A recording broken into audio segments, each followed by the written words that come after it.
Terima kasih pemirsa dan masih bersama kami di Presisi Utama. Untuk mengetahui pantauan arus lalu lintas sore hari ini, berikut laporan Brigadir Satria, petugas NTMC Korlantas Polri yang berada di MT Haryono, Jakarta Selatan. Baik, selamat sore pemirsa. Saya Brigadir Satria akan mengupdate informasi kondisi arus lalu lintas terkini langsung dari kawasan Jalan MT Haryono, Jakarta Selatan, di mana untuk lalu lintas pada sore hari ini mulai masuknya jam pulang perkantoran nampak cukup ramai dari berbagai arahnya. Dan belum lama saja hujan dengan intensitas ringan mengguyur kawasan Pancoran tempat saya melaporkan untuk kendaraan di jalur arteri dari arah Cawang yang akan menuju ke arah Pancoran ataupun menuju ke arah Semanggi dalam keadaan cukup ramai namun cenderung padat. Adanya perlambatan kecepatan terutama untuk kendaraan yang menuju ke arah Tebet atau Manggarai dan yang akan berbelok menuju ke arah Pasar Minggu cukup mendominasi pada sore hari ini.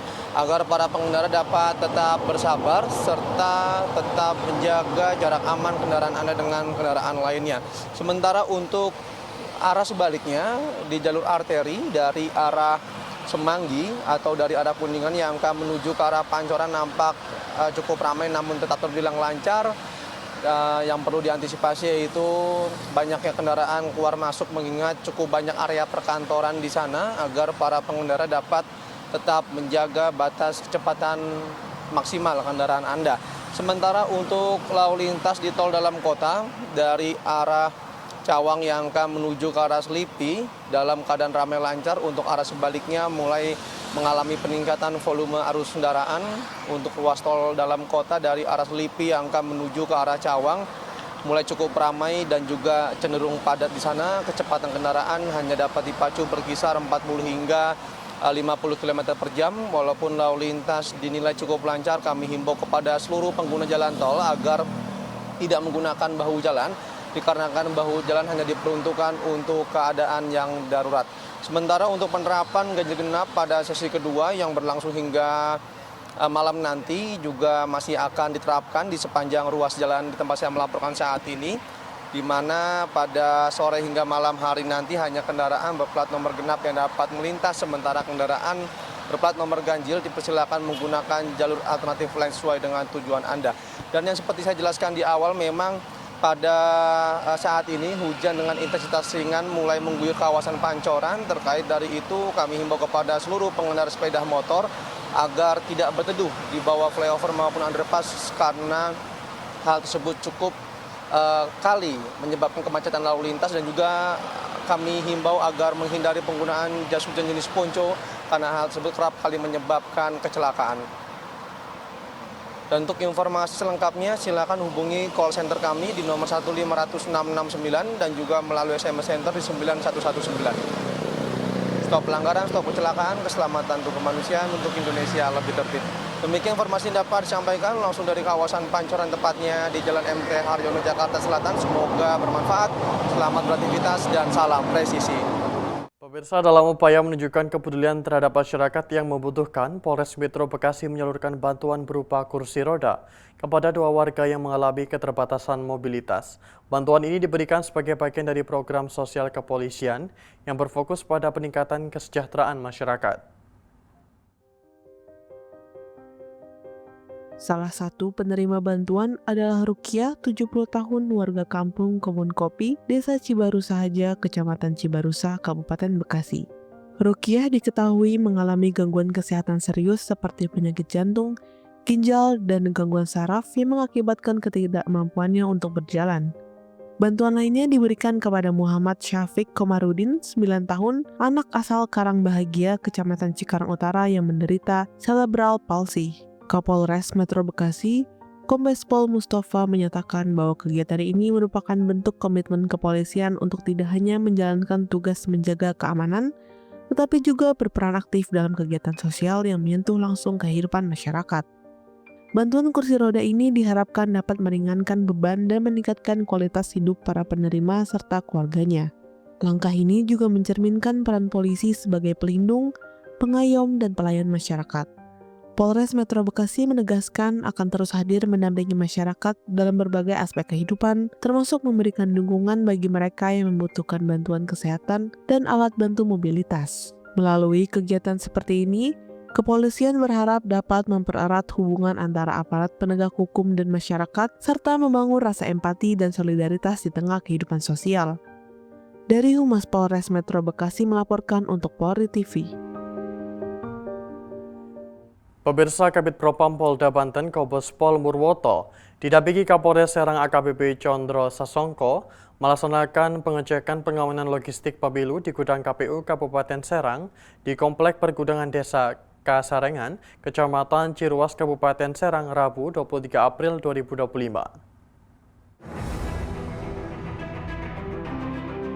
Logistik pemilu yang ada dalam gudang ini merupakan hasil pemungutan suara ulang Pilkada Bupati dan Wakil Bupati Serang yang sudah terlaksana pada Sabtu 19 April 2025 kemarin.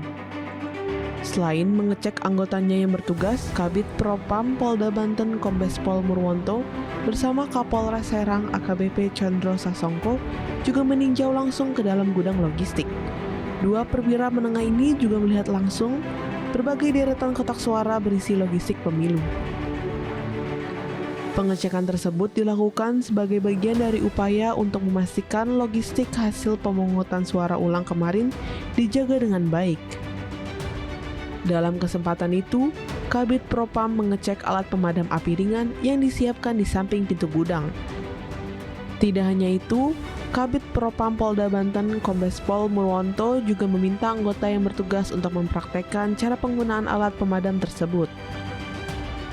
Sementara itu, Kapolres Serang AKBP Condro Sasongko menambahkan bahwa jumlah anggotanya yang bertugas mengamankan logistik hasil pemungutan suara ulang berjumlah 10 personil yang terdiri dari Satuan Samapta, Intelkam, serta Polsek. Dari Humas Polres Serang, Polda Banten melaporkan untuk Polri TV.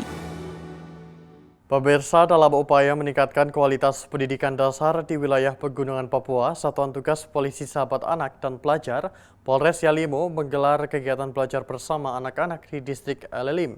Kegiatan ini berfokus pembelajaran pada materi berhitung cepat.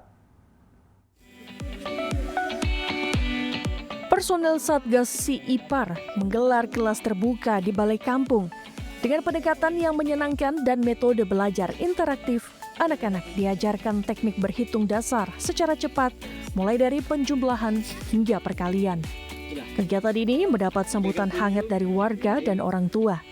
Selain menjadi bagian dari program polisi Sahabat Anak, kegiatan ini juga bertujuan mempererat hubungan antara kepolisian dan masyarakat, terutama dalam bidang pendidikan dan pembinaan karakter anak sejak dini.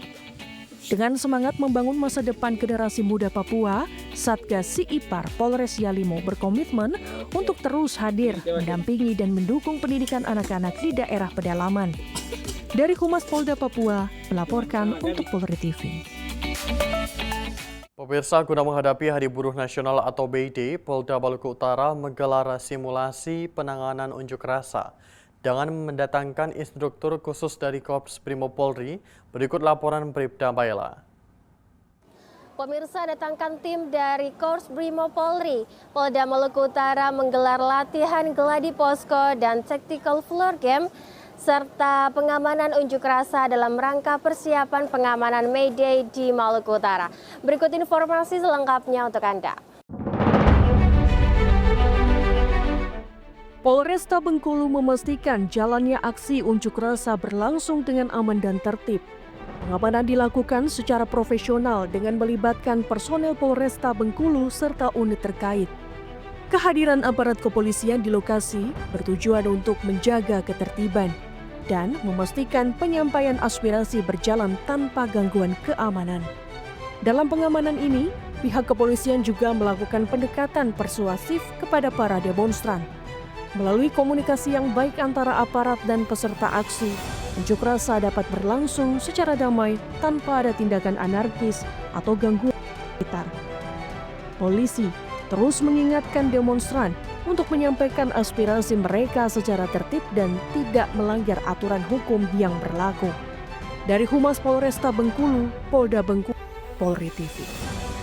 Pemirsa, kami akan segera kembali usai jeda berikut ini.